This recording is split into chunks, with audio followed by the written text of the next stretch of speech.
Okay, I think we're smack dab in the middle of season 4, Mariah, and very lucky to have Brian Roisentul to get to with us today. Excuse me. I think I probably stumbled over that last name, so we'll let you correct me, Brian. But founder and CEO of BSR Digital. I was lucky enough to be on his podcast a few months back, and we love to return the favor. We had a great discussion the first go around, and we knew we had to have him on ours. So Brian's been a while coming, but appreciate you bearing with us and joining us today. Yeah. Hey, Noah, Mariah. It's my pleasure to be here. Thank you for having me. Of course. All right. First of all, like, how bad did I butcher the last name? What is it? Oh, it was perfect. It was perfect. I know it's not your fault. It's mine, for having that last name. And I've heard so many stuff that I'm not surprised anymore. And I don't blame people anymore. It's like, okay, it's my parents or grandparents or whatever, whoever fault, right? Right. Yeah. My last name's Rahimzadeh. My dad's from Iran. And I always tell people, like, I have them try before I tell them how to say it. And then I say, like, they're like, how close was I? And I was like, you might be right. I might be wrong. Who really knows? Yeah. That's a fun way to spin it, honestly. Yeah. Yes. Because, my grandparents or great grandparents were immigrants from Poland, Russia, and the European region, and they came to Argentina, where I'm from, like in the 1920s or something like that.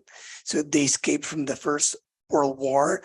And back then, when they were coming here to the country, people were like spelling their names as they could. Imagine traveling, sailing in the boat for months, escaping from a war, and then spelling your last name to somebody who didn't speak your language.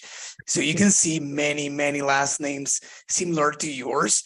And you say, probably we are like relatives somehow.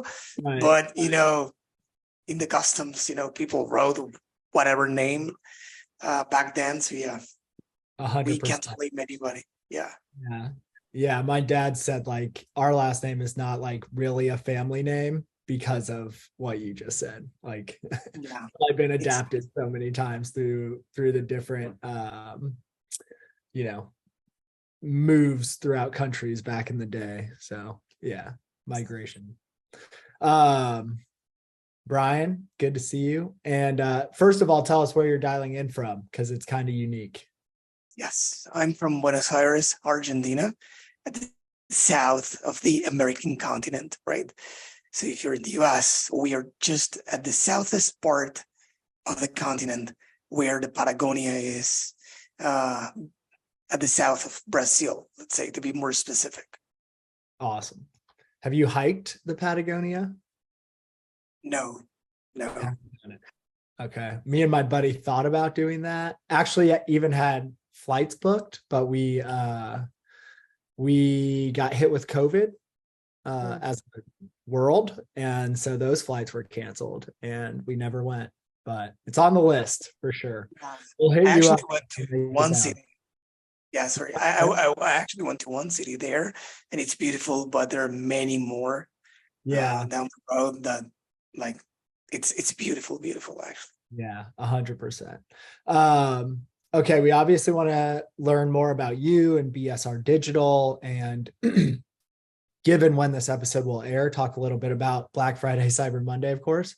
Before we do that, Brian, tell us one or two things that you're excited about in your personal life. Well, my twins, I have a boy and a girl, 4-year-old.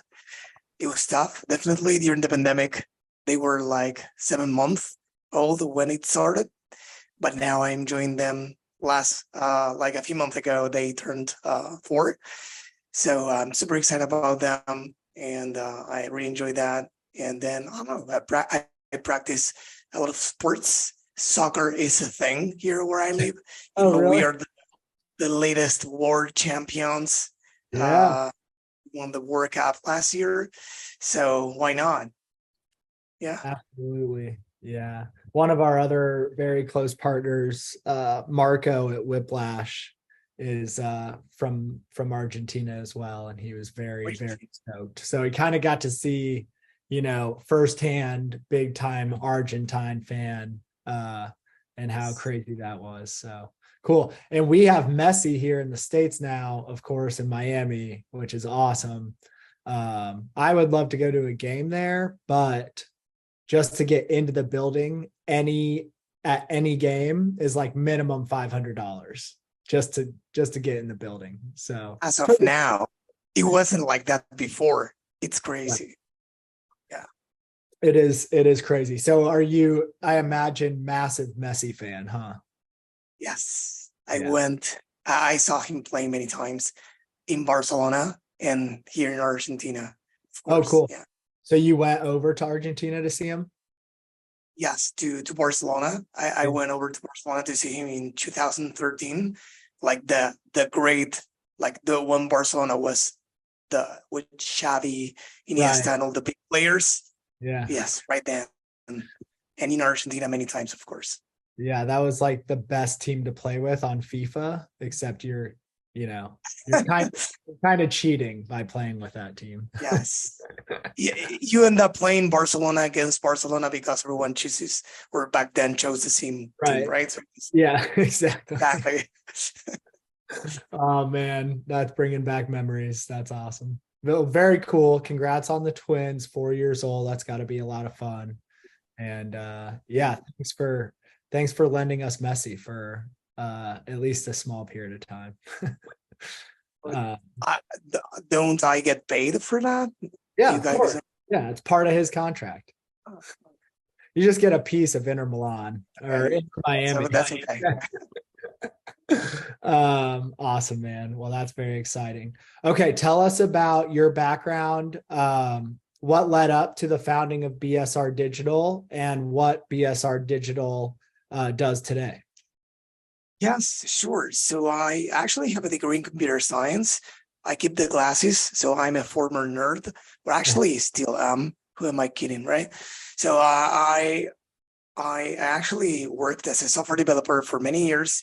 And long story short, after working, let's say after high school, after working in a software factory company, in 2008, it was a challenging year for the US. I used to work for a US company. The company shut down, the company closed. And I kept some clients because the clients said, hey, I have no one to do the job for me now. So could you please do that for me? And it was a kid back then, less than 20 years old or so. Yes, I'm 35 now. And it was awesome. I was working from home even before the pandemic, right? In 28. And I was super happy doing that. And then with a partner of mine back then, we said, hey, why don't we open a software factory? And we opened our first office in 2010. So we were in the early 20s with the first office and a few employees. And then long story short, we created a startup. We created a product out of that software company.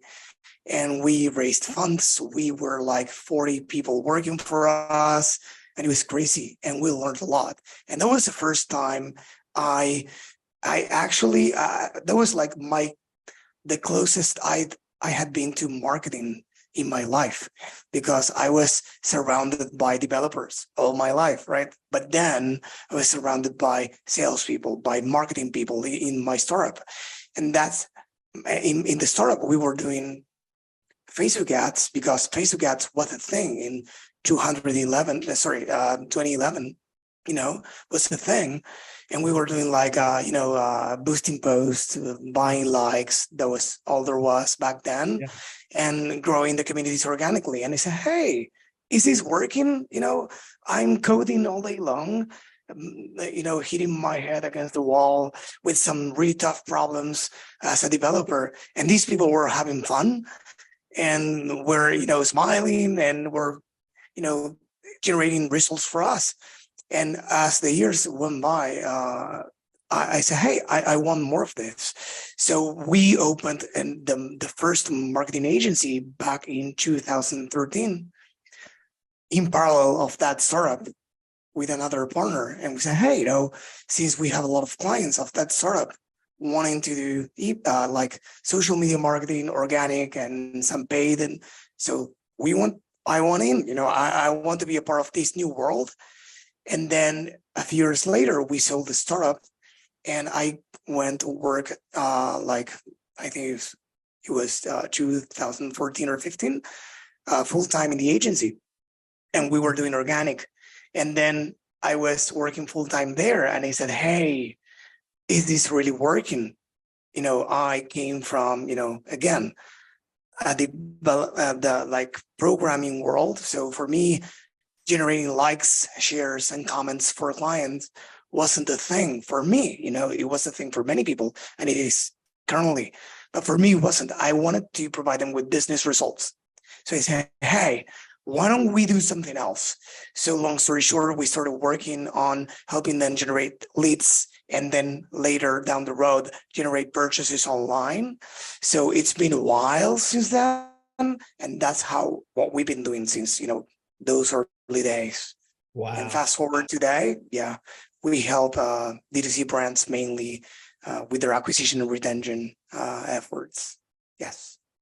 Amazing story. And I think kind of similar to Yao and Anthony's, our co-founders. When you say software factory, were you building like apps and storefronts for other entrepreneurs?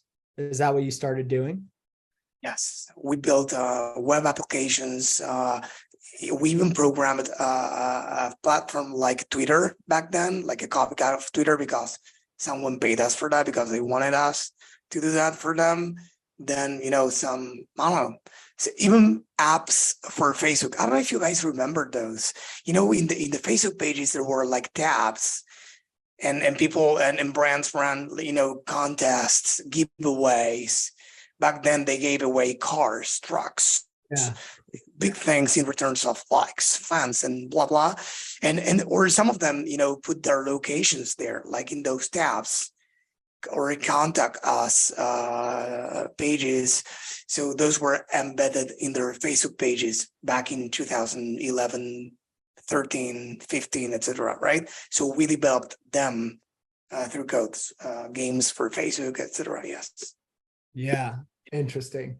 So our founders, very similar story. And actually it's how I met them. So they were running a software consulting firm in Indianapolis. And I co-founded a company out of college. Neither myself nor my co-founder were developers. So we went and sought a dev shop. We found Sticks and Leaves, which was Yao and Anthony's company.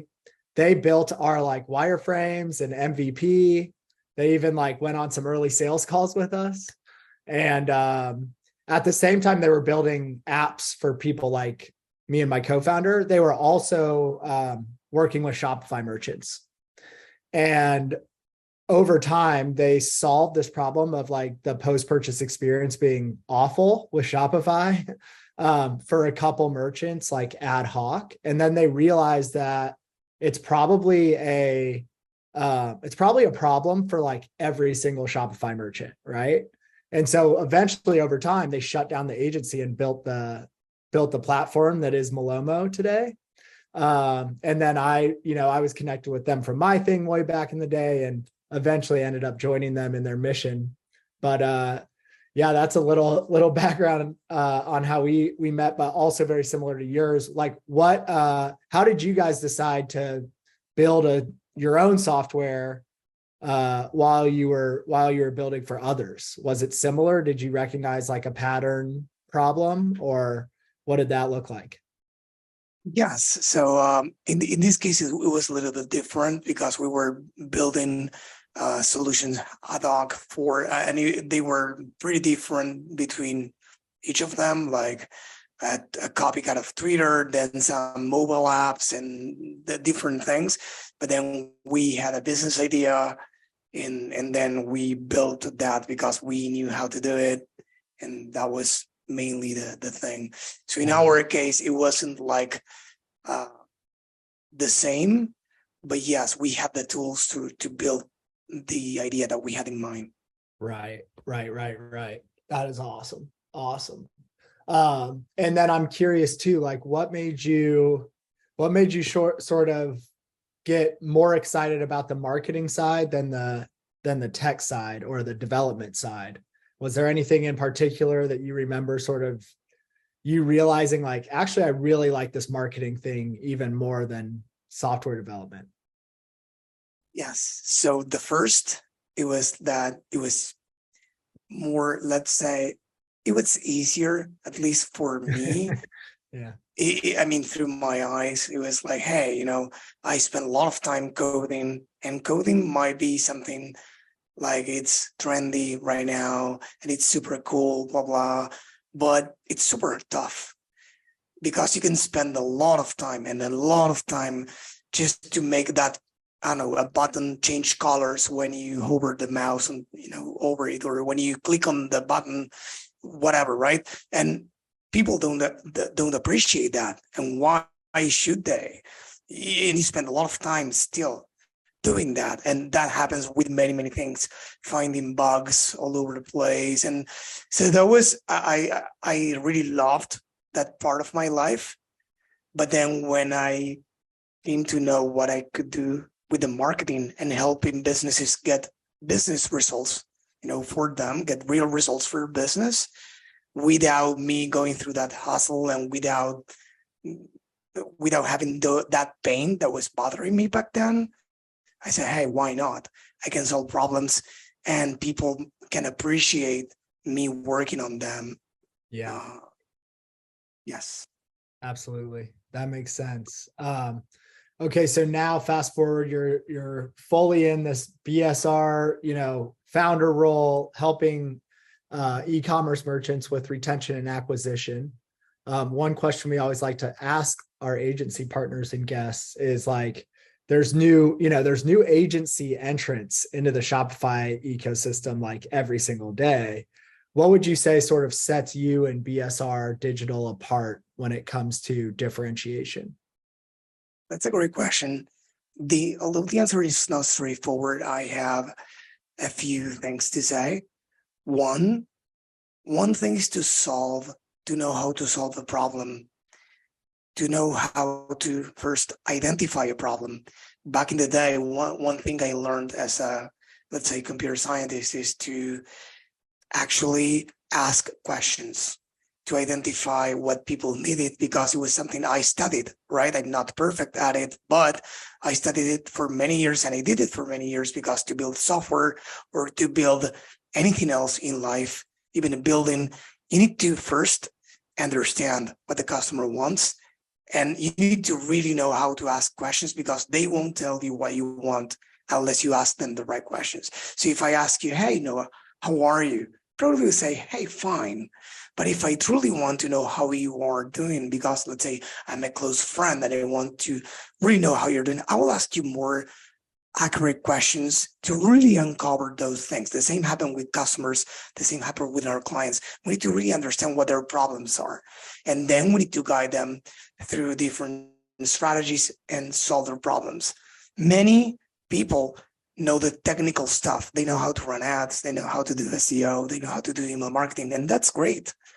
But if you don't know what to use those tools for, then it's worthless, because running ads, it's like a commodity right now. There aren't many levers that brands or advertisers can pull compared to some years back, right?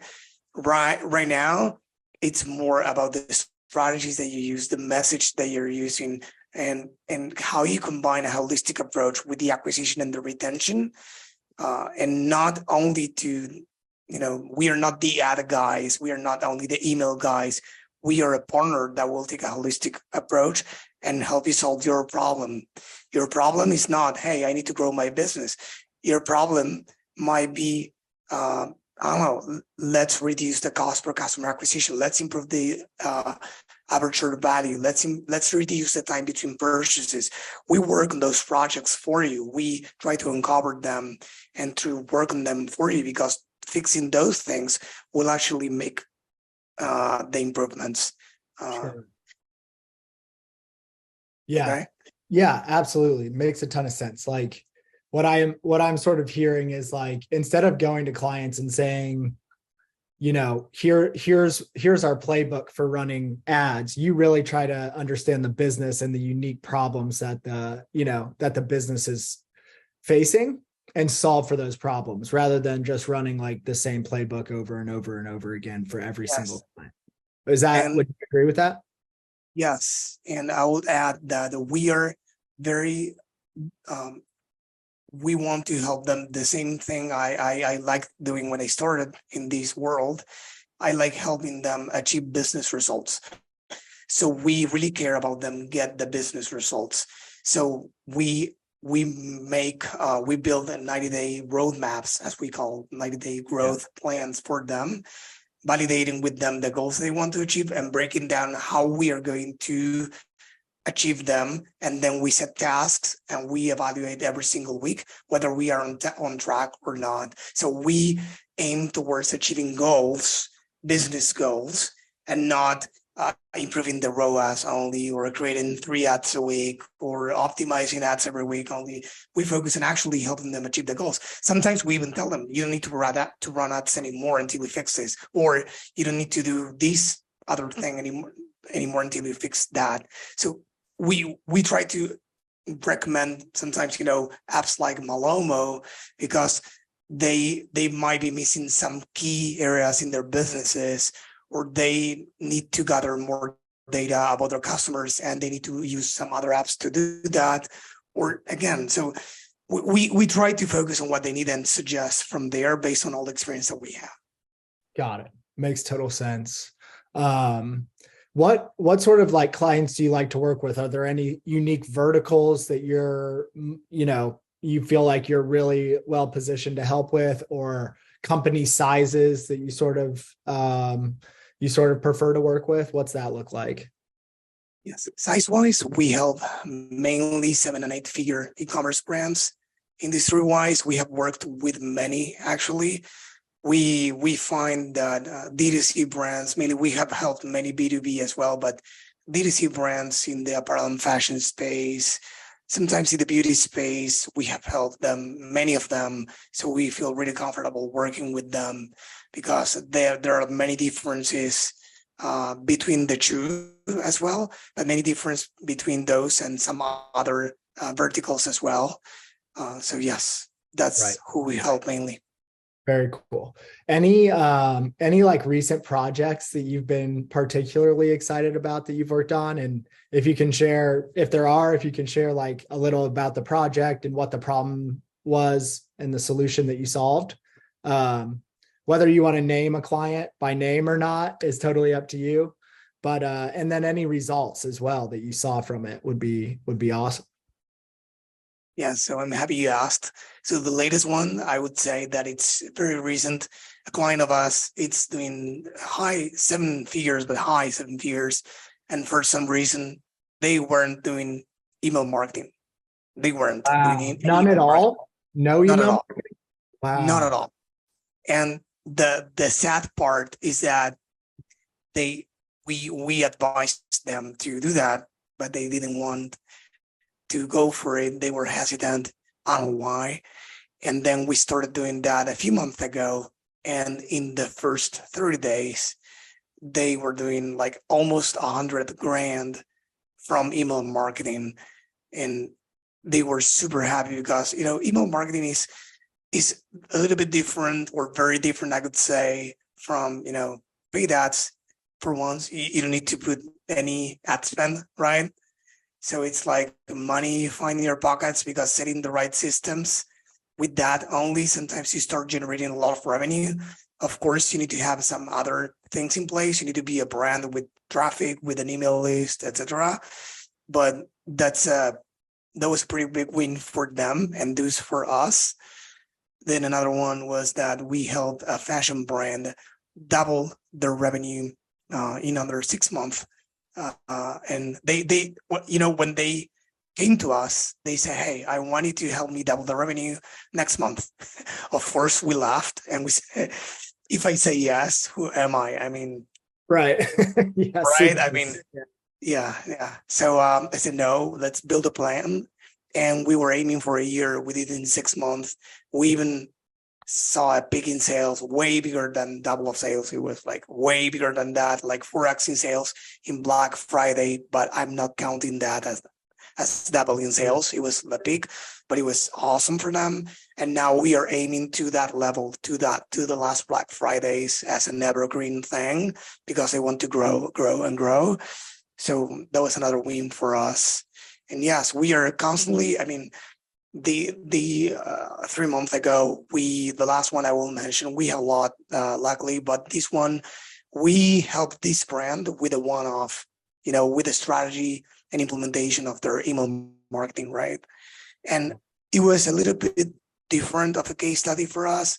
I don't know if a case study, but a different win for us, because we appreciate when the client benefits from our services, not only by selling more, but also by uncovering some hidden, golden nuggets or like learnings from our work.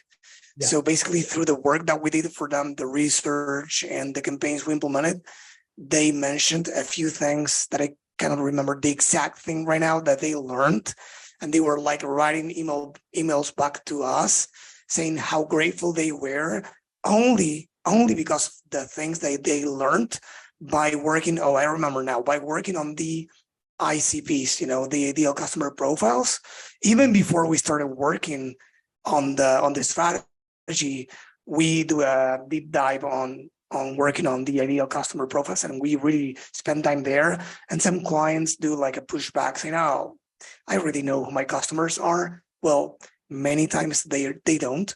They assume a lot of stuff, and we do a lot of research on the internet. And besides asking questions or asking questions through emails, we do a lot of research online, and that's where they uncovered many useful things for them to use in every piece of marketing for them on the website, on emails, and that was really valuable for them. And they appreciate that even before we start working on the implementations of the strategy. Right. Yeah. Okay. Those are all three amazing examples. We got to dive a little bit deeper, at least into the first two. For the first one, no email. Was that part of some sort of strategy that they thought was a best practice? Did they not know what email was? Like, I'm just like flabbergasted by this no email high 7-figure brand. That's a great question. In this case, there's no CMO at the company, right? Okay. It's the founder, and some people, especially when they are the founders and not the expert, let's say, they fear what they don't know. All of us do, right? So they didn't want to, it was like they were dealing with too many stuff at the same time, things that we don't see. It's not only marketing related stuff. These were some special years for many brands, right? So they had a lot of things on their plate, right? So for some reason that I don't know right now, they didn't. So we kept pushing until they were ready. Yeah. Yeah. Do you, I'm curious, when you turned email on, did you see any regression in revenue from the other channels, or was all the email revenue just additive to what they were already doing?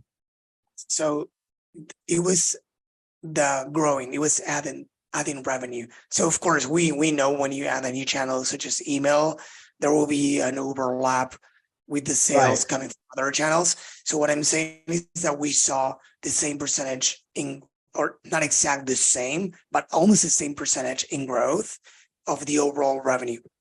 That was the important thing. Like the revenue grew, and it wasn't a normal growth for that month, because we compare always for the same period of last year or the last 3 years or so.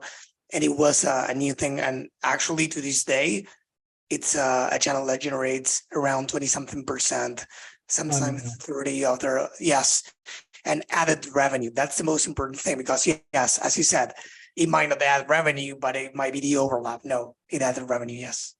Unreal. They just weren't doing it. They got to be close to 8 figures now then, right? If you're adding 20%. I mean, yes. I mean, what they that that's the funny stuff. Many brands focus on the overall goal, which is I want to grow. But if they only focused on working on these projects, like what am I missing, right? And asking the questions, or having the experts helping them ask the right questions and answer them. What am I missing? Do I have a customer acquisition problem, or can it be improved significantly, or do I have a customer retention problem? Because if you focus on acquiring customers that then go as fast as they came, then probably you don't have a business, right? Or you need to improve a lot on the retention side of the business, which was the case for many brands after the pandemic. There were many new brands created during the pandemic that didn't value retention. They didn't even know what retention meant, right? They were focusing on new customers, and they didn't know that acquiring new customers is, I don't know how many times more expensive than getting more revenue from the current ones, right? Absolutely. Yes. You're preaching to the choir here between Mariah and I. I love it. I love hearing all of it. That's so impressive.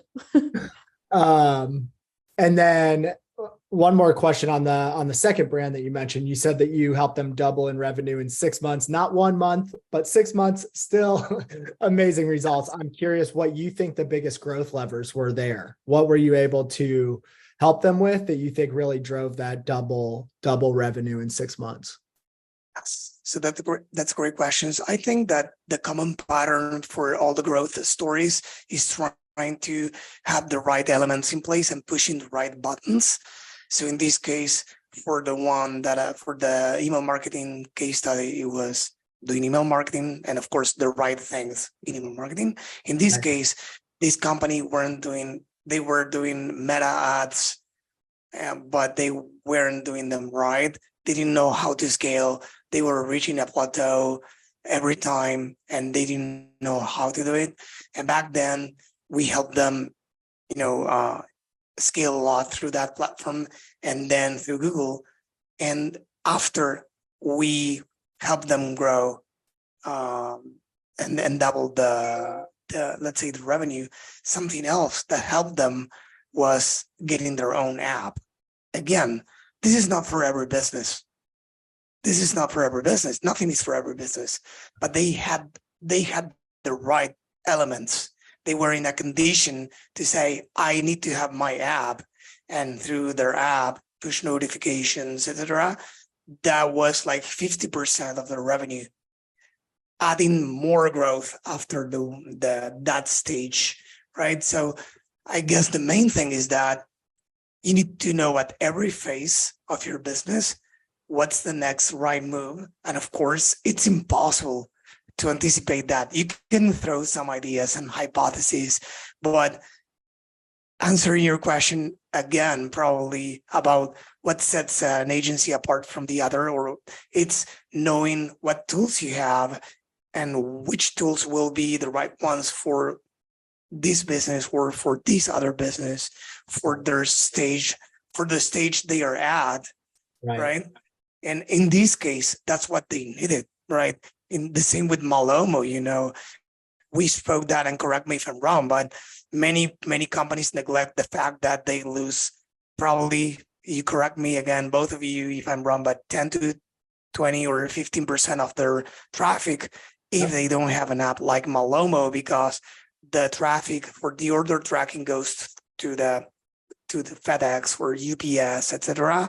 And where you could actually be owning the traffic and having opportunities for upsells, cross-sells that you're not doing, right? So that's something that if you're working with a business and you know that you can do something about it, that's your job as an agency as well, not micromanaging the ads anymore, right? 100%. And I'm super impressed because you hit that stat perfectly. I remember 10 to 20% of web traffic going to UPS or FedEx, which is just so frustrating. Why do you not recapture that web traffic? But you get it. Brands are so busy in the same old, things. They want to chase the sun. Exactly. Yeah, That's the sometimes it's thing. those little things, right? Those little dials you can turn that make a really, really big difference. Yes. I don't know if you guys read the book. I think it was Traction I have by Gino Wickman. Well, Traction is like one of the best books for entrepreneurs because it gives them the as they call the EOS, the entrepreneurial operative system, and it helps you define the core values and having the right people in the right seats, blah blah. But it has one thing that we should all know at least, which is the difference between lag measures and lead measures. For example, if you are on a diet and you get on the scale, it's a lag measure. right. The result, it is what it is. I'm sorry, or I'm happy for you, whichever it is for you, right? But it's the result of the measures that you took through or the decisions that you took. So if you are conscious about the lead measures, those that will move the needle in the right direction, eating the right amount of food and healthy food, exercising 1 hour a week, and this type of exercise, blah, blah, it won't be a surprise when you get on the scale again to see that you're improving because this is the same thing. Many brands don't stop and think about the lead measures in this 90-day plan I told you before, which lead measures they need to actually implement because all of us as humans, we lack that in many aspects of our lives. I do, all of us do, right? But businesses, when they do, they struggle. And when they cannot find the north, they get on the scale. It could be the quarter results, it could be the monthly results, it could be whatever, and say, it's not working. Let's find another agency, let's find another talent, let's find another channel, and it's not that. So Right. I always tell my team, let's not solve problems that don't exist. Let's focus on finding where the problems are and then try to fix them. And it might sound easy, but it's not. Many times we focus on things that won't move the needle. And that's a problem for many businesses. Yeah, 100%. Mariah and I had our go-to-market L10 meeting this morning, part of our EOS system that we run here at Malomo. This is the first company I've ran EOS at. I like it. It's keeps the meeting structure very smooth and like definitely recommend it. I also think the lag measure, lead measure thing I first came across when I read 4 Disciplines of Execution, which is like the initial book I think that talked about that. And, to me, it's like, it's so obvious now, but I remember when I read it, I was like, wow, that's like it's kind of revolutionary thinking in a way, like a lot of business leaders weren't thinking that way at the time. And now now I think it's, much more standard practice, but super, super important, not just for e-commerce merchants, but for anybody trying to accomplish anything. You gave the weight loss example. I read that book too, and maybe I got the concept from that one. Yeah, maybe. Mix it up. Yeah. Both great books. But regardless, really good advice there. Speaking of lag measures, lead measures, Black Friday, Cyber Monday is just around the corner. What would you say one or two tips or tricks that brands should be thinking about now so that they don't look at their lag measure after Black Friday, Cyber Monday with disappointment? Yes. Well, a lot of tips that I could be giving, but only a few of them. Of course, plan ahead the strategy. It's around the corner of, I don't know, a few weeks left until that commercial date start. So yes, I guess you might have a strategy in place right now if you're listening or watching, but if you don't, you should have a strategy in place. Something that you tested last year or the year before, if it worked, keep that in mind. Try to re-engage with previous customers to make them, come back during the time of the year, build hype. And something that is not mentioned pretty often because it's not a sexy advice, let's say. It's something that I heard from an 8-figure business owner in one of the podcast interviews I did, and it was like, make sure you have the right stock, the right inventory, because for them in 2022, they didn't. And they learned the lesson the hard way. And they are an 8-figure brand and they run out of stock and they only sell one product. They only sell Wow. belts, right? Yeah. Super cool belts, but they only sell that. And they run out of stock. And it was crazy problematic for them because you can imagine running out of stock. So try to forecast the stock wisely, the inventory wisely, A/B test offers, A/B test landing pages, think wisely what you do with your ad campaigns, with your email campaigns. There are many details that could be mentioned, but of course, those depend on the reality of each brand, right? Right. But the main thing is having a proper strategy. Yes. Yeah. So when you think, well, first of all, I guess the thing that stuck out to me most is that you said, make sure that you bring your existing customers back for your promotions around Black Friday, Cyber Monday, which I think is a great point, because I think that most brands still think of Black Friday, Cyber Monday as like the biggest acquisition opportunity of the year. And it probably is for most brands, but in focusing so much on the acquisition side, there's probably a lot of neglect that takes place with the existing customer base. So how do you think about that? What are some ways that brands can make sure that they keep their loyal customers top of mind during this like heavy acquisition period?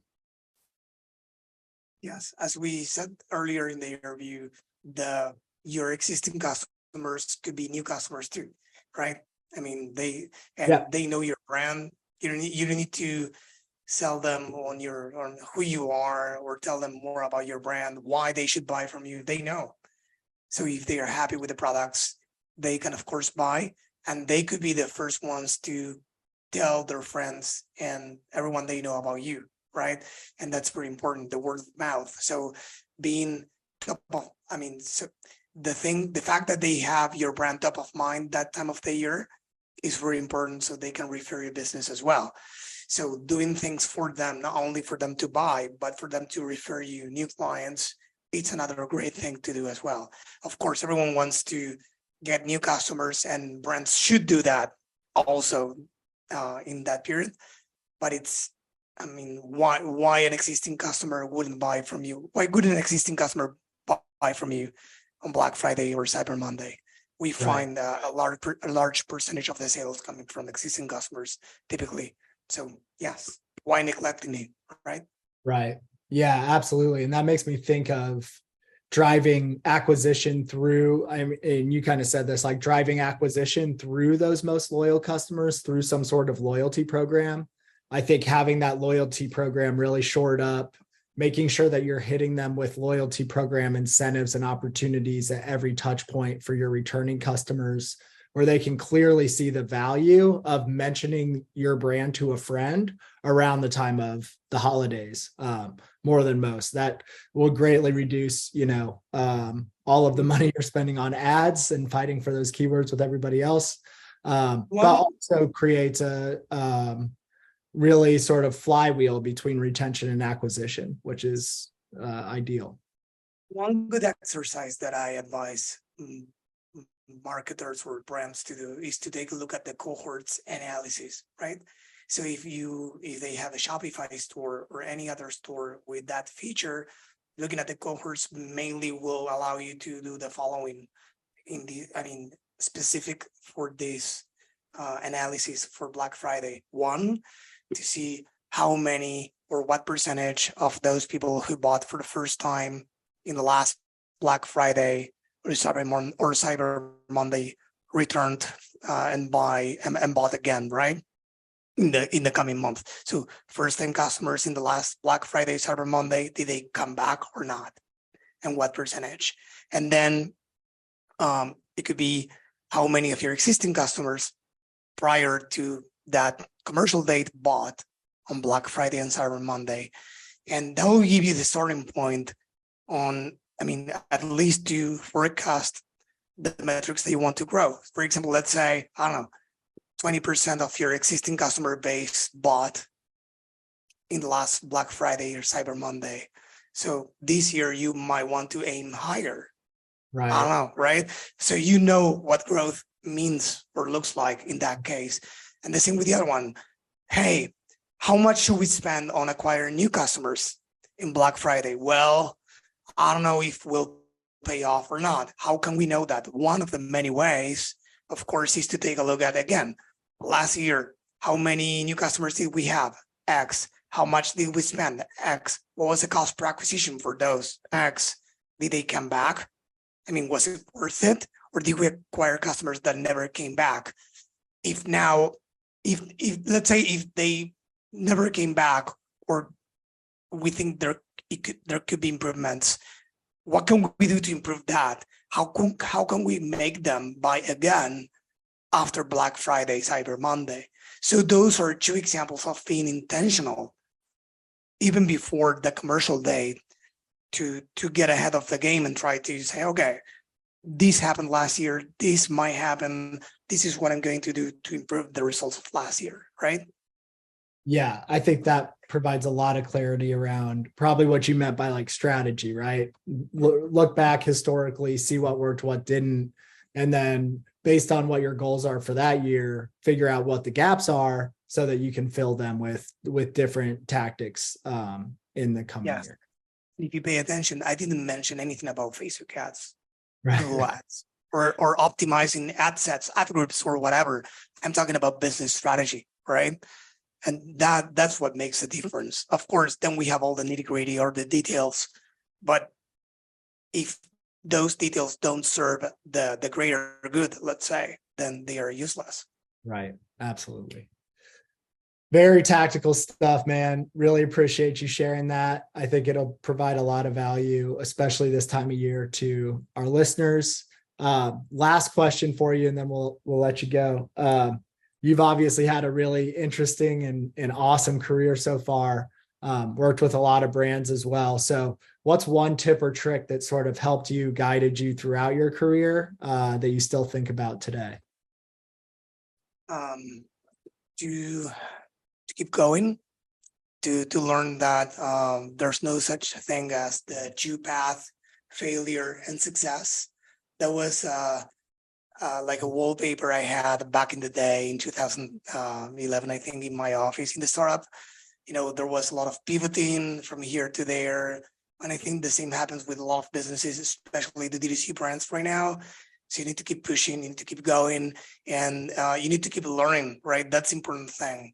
Try to keep learning, open your ears, open your eyes, listen to what your customers have to say and give it to them. It sounds simple, it's not, but many brands are not doing that. Absolutely. Awesome advice from the beginning to the end. Awesome story. Thanks for sharing it with us, Brian. And looking forward to getting this one out to the audience. I think it'll be really, really useful. Like I said, Mariah, thank you as always, and we'll see you all soon. It was a pleasure. Thank you for having me on. Thank you. That was awesome, Brian. Thanks.